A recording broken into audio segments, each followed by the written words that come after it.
Whoa, pow! Ladies and gentlemen, we have done it. We have reached 5,000 subscribers. And today I am gonna be celebrating with you this achievement of absolute awesomeness. We got everything with us. We have the peanut butter. Mwah! We have the Lord of the Rings ring. We have the green potted plant. We have the Dungeons and Dragons die. Everything that we need is right here at our fingertips. Now, the only thing we need is you. I wanted to start off this Q&A by talking about the story of why I started this channel and how crazy it is to me that we are at this point in the first place.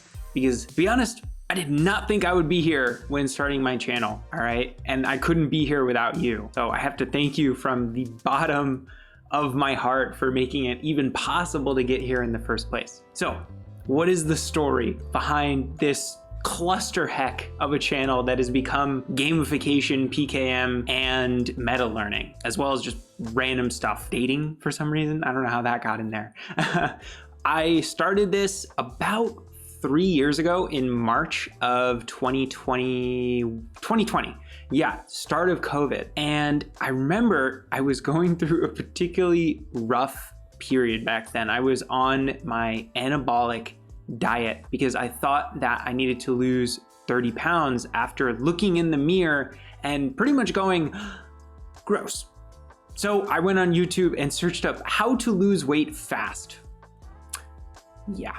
Not the thing you want to search up if you want good dieting advice. So I lost like 30 pounds in 3 months, way too fast. And by the end of it, had lost more muscle than fat and felt really bad. I felt estranged from my family, from some of my best relationships, and still not satisfied with my body. So after this experience, my mom came up to me and she said, you know, Aiden, you might make a good fitness YouTuber so that you can make it so other people don't make the same mistake. And I was like, that's not a bad idea. So I woke up the next day and got my dad's camera equipment, started recording the worst video that has ever been made on this channel. Please don't watch it, even though I know saying that you should not watch it is going to make you watch it, which is the day in the life of Aiden Helfont, my first video ever. I spent like 30 hours editing it, thinking everyone was gonna watch it. I was like, oh my God, this has to be amazing. And 30 people, I think, watched it. And, you know, probably more people watch it now, especially after I just shouted it out in this video. But yeah, I was a real perfectionist with that first video. And a lot of my first few months of content was all about fitness until I started getting into my productivity, self-improvement reading phase. And then everything started to become about productivity, time management tips, and reading and self-improvement. And that was until I came across a video by Ali Abdaal while walking around my basement one day on a course review of building a second brain. And building a second brain, the way he described it in the video completely made me stop cold, which was building a second brain. We're going to ignore that. Is like playing a video game. And if there's one thing that I knew back then, it was that I was good at playing video games. Because one thing I forgot to mention is during this anabolic dieting period, I was really, really addicted to video games. I had so much time during COVID. That was where I spent a lot of my time. I literally measured my next meal that I was gonna have by how many League of Legends games that I would have to play in order to have another meal. So when I heard that, I was like, God, I need to try out this building a second brain thing.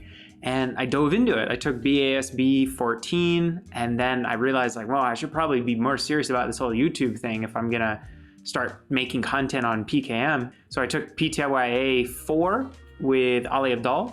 My God, that changed everything. You can, to this day, you can go through my videos and you can see the thumbnails and the titles, and you will notice a stark difference from when I took that course in like December of 2021, which I took during my Cornell semester with a full class load and everything. I was that like into trying to improve my videos. You can still notice it to this day. And to skip to where we are now, and I've slowly started to transgress into PKM, gamification, meta learning, Obsidian, and all this other stuff. I did not think that I would be here from the start of my journey, but you guys have all made it possible. And that's why we're celebrating the 5K special. Honestly, my life has completely changed from this channel, right? I've seen people's lives get changed from the content that I've made. I've changed myself from creating content and trying to help you guys understand what I'm learning. And it's just been I've connected with creators that and people I never would have had I not had a channel. So I've assembled a list of some questions which I've gotten from you all to honor this 5K special. I'm gonna run through some of those right now. I have not looked at these beforehand, so I'm just gonna be answering off the cuff. We'll see how that goes, by golly, and we'll see how many we can get through before this video gets way too long. So, first question by my best friend, John Maverick. What is your biggest regret as a creator? Oh my God. God, that's a tough one. Biggest regret as a creator. I think one of the things that I regret the most is not prioritizing the art over the business. And the reason I say that is there was a period when I took the PTYA with Ali Abdal where I was really obsessed with making the title, the thumbnail, and the content as great as possible for the algorithm.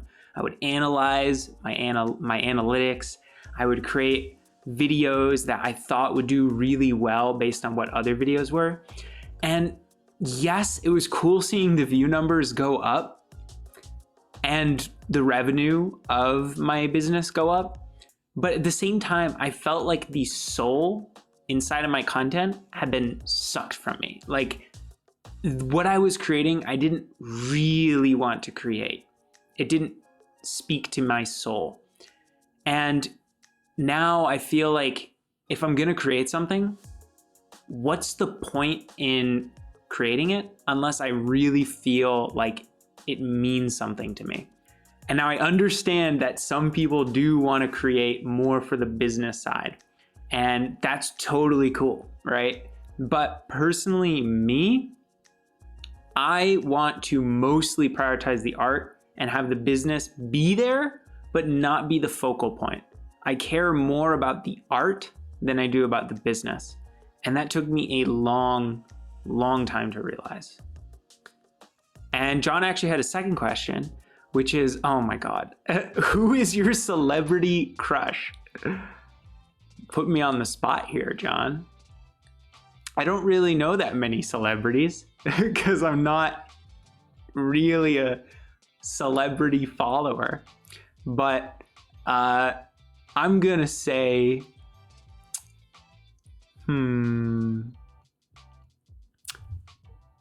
give me 1 second.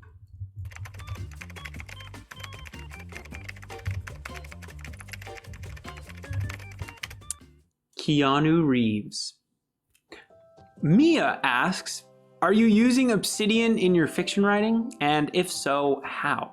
So if you don't know, this question is referencing the sci-fi novelette that I just finished, Setting Suns, for my narrative writing class. It's the first novelette I've ever written, and I had an absolute blast writing it. It was so much fun. The premise is it follows a universe-traveling bard with godlike powers as he tries to help two nihilistic brothers on their downfall fall back in love with life with two orphan children. I had so much fun. And to answer your question, I did not use Obsidian to rigorously plan out the novelette, but I did use it to write out the plot roughly and the characters roughly and the setting roughly. And then I did actually write the novel in Obsidian, novelette. The reason I didn't use like a ton of linking features to create the novel it wasn't big enough. A novelette is only 10,000 to 20,000 words. I think if I was writing a novel, 100,000 words something, I probably would use Obsidian more advanced, but I did not for this project. All right, my mom is asking, what verandert op YouTube voor jou als je 5,000 subscribers hebt? Don't know why I said that in a Scottish accent. And that was Dutch, because she's Dutch. So I'll translate for you. What changed for you when you got to 5,000 subscribers? You will not believe what changed. Absolutely nothing. I'm sorry to spoil it for you. Literally nothing has changed. It feels like, I'm not gonna say that it doesn't feel momentarily good, and I'm so grateful for you guys, but you hear all the time people say you hedonically adapt to the view count that you get, the subscriber count you get, and you really don't realize how true it is until it happens to you. I can promise you, I feel zero happiness differential from 1,000 to 2,500 to 5,000 subscribers. It makes zero difference on my life. So yeah, apart from like the ways that I've grown from creating, I definitely don't feel different from 5,000 subscribers. She also asked, what is my goal after 5,000? That's a great question. Where's the channel going? I have a lot of exciting plans for the channel in the future.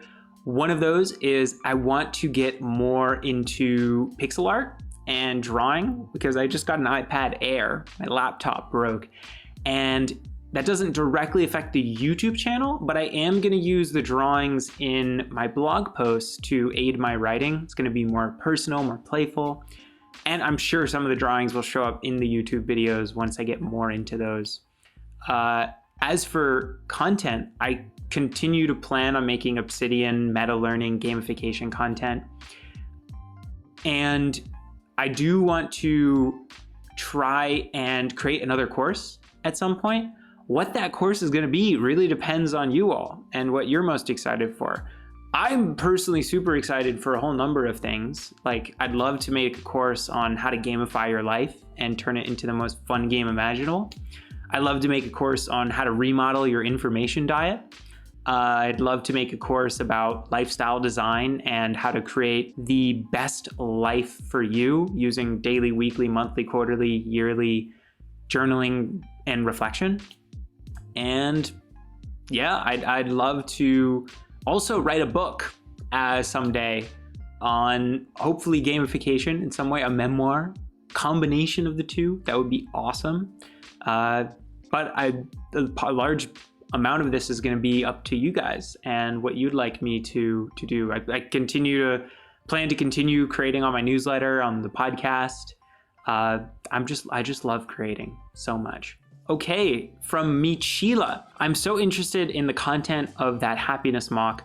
Would it be possible to share that research?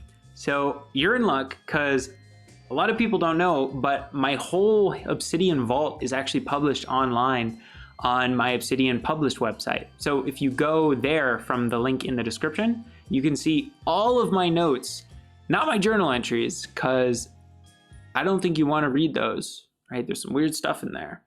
But you can see all of my maps of content, my working notes. You can see what it really is like to have a second brain that's in progress. Ben XK8XZ, do you use a software to help gamify your life, perhaps a virtual character with a social aspect, leaderboard, etc., or a skill tree?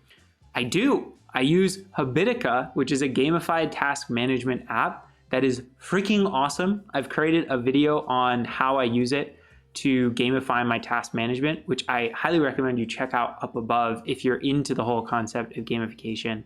Or if you want to get more into just gamification in general, check out my gamification resource list, which is also going to be in the description below, which dives way more into my best resources on how to gamify your health, wealth, your work, your relationships. Alind Aliu 0315. I hope I pronounced that right. Would you have used Logseek if you've discovered it first? So impressed with your work. Thanks. I don't know. And the reason I've gotten so many people asking me if I know about Logseek, if I know about Tana, if I know about this new note-taking tool that's out. I'm gonna be real with you guys. I have blacked out any new tool, whether it be task, knowledge management, time management, whatever. I don't look at it at all. And the reason for that is I switched note-taking apps 6 times before I came to Obsidian. And that made me realize how negative it is to switch from an app. Every single time I switched, it was so much cognitive load. It felt more like procrastination from doing the actual work than searching for a genuinely good app. So I've found Habitica, I found Obsidian, and I found Google Calendar. These are the apps that I use most for my task, time, and knowledge management. And they work awesome. And I don't feel a need to look for different apps. So I know basically nothing about Logseek. And I really highly recommend that a lot of people, they put less stress on which app they use and just use one for 6 months. And then if it doesn't work out, choose another one. Hi, Iden. I've been following you for quite some... Marcelan Mamery. I hope that's right. Hey, Iden. I've been following you for quite some time now, and I was wondering how you're able to be so consistent. That's a great question. I'll answer with a story. So I was walking with a friend, Rohan, a few days ago, and he was like, dude, I have no idea how you create as much as you do. Like Novelette, all these YouTube videos, a podcast, full-time school, clubs, newsletter. Like, what are you doing? Are you like snorting cocaine all the time? And I was like, yes, how did you know? No, that's not what I said. It's funny because like, I'm gonna be honest, like, I don't think I'm that disciplined. I just love what I do. It's all fun.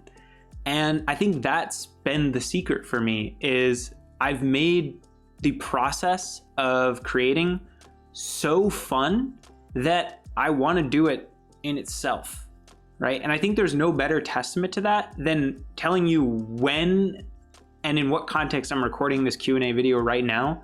Right before this video, I had a 10-hour long wilderness first aid class that was super intense and very brain intensive. And yet I'm still recording this video afterward because I was that excited to do the Q&A. It's so fun that I will do it even in the slips of time where I shouldn't. And that is my secret, is just make it so fun that you want to do it. Add music. Talk about topics that you care about first before transitioning to new topics. Do it with a friend.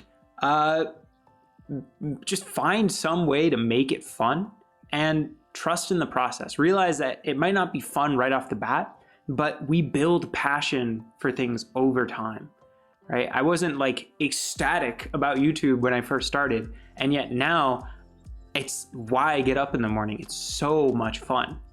So that, I think, is how I remain consistent. Wes Express. Hey, Aiden, good video. I learned a lot. Do you read books on your e-reader device or Paperbooks? Both, actually. I love e-reader. I love Audible. I love Paperbooks for different reasons. I love e-reader specifically for really good highlights and annotations, and also that it syncs up with my note-taking app and Readwise, which is really convenient for getting highlights in. I love Paperbooks if I really want to feel a physical book, and I'll usually get Paperbooks for the books that I think are the best in my life because I want to add them to my personal library.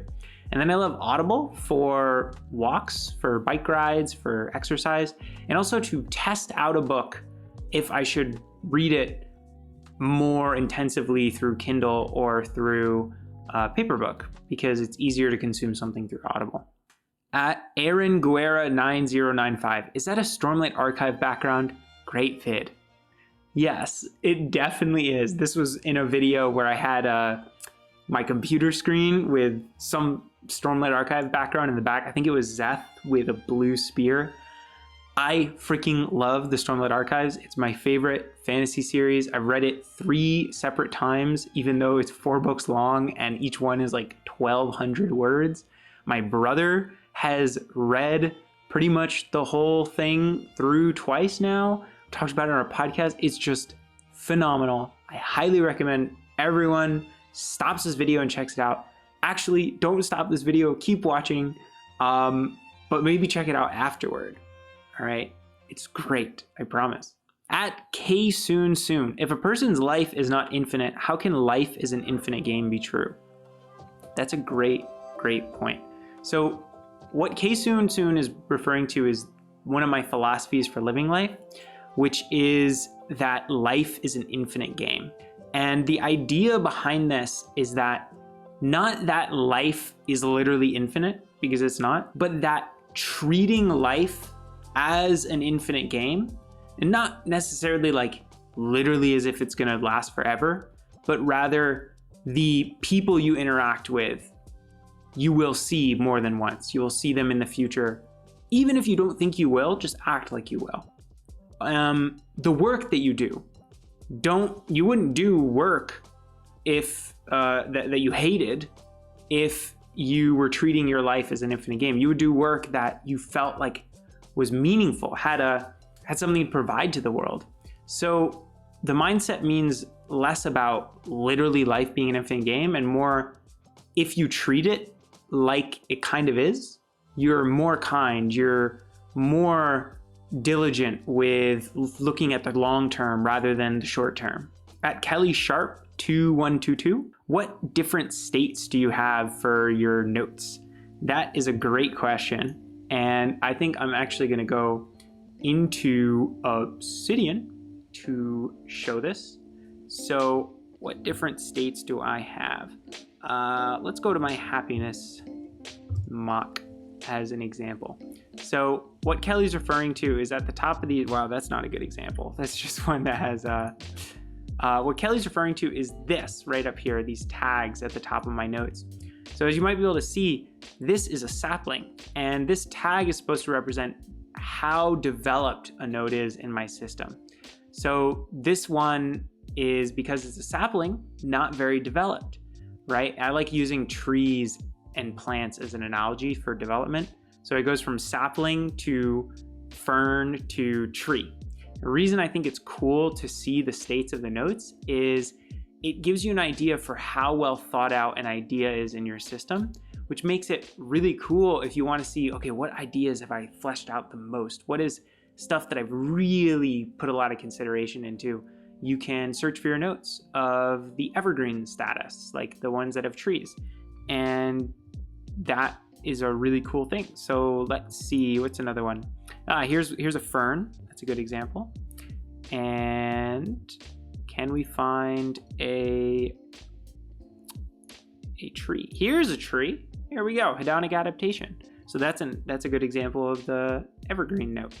So I hope that made sense. And the last question we're gonna finish off this video with, Q&A, is at Guanchi617. Hi Aiden, I'm wondering, how do you use links, tags, and folders in Obsidian? Fantastic question. I have a video answering this exactly, which is solving the folder tags, links debate, mocks, tags, or links, tags, or folders.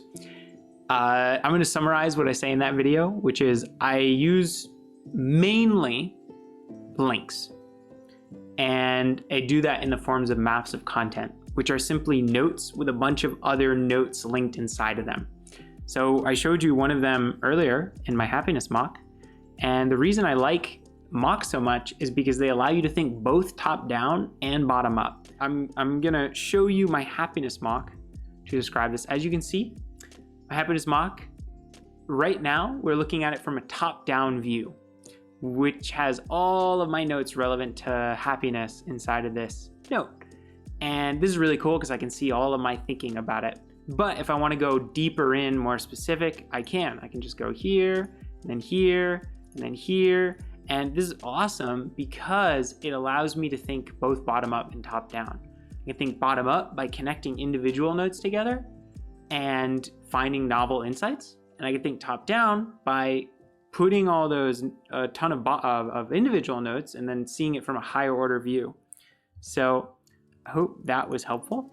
That is going to end our Q&A. 5,000 subscribers, guys. Once again, thank you so much for making it possible. It is not far away from when we make it to 10,000, and I would love to do another Q&A when we get there.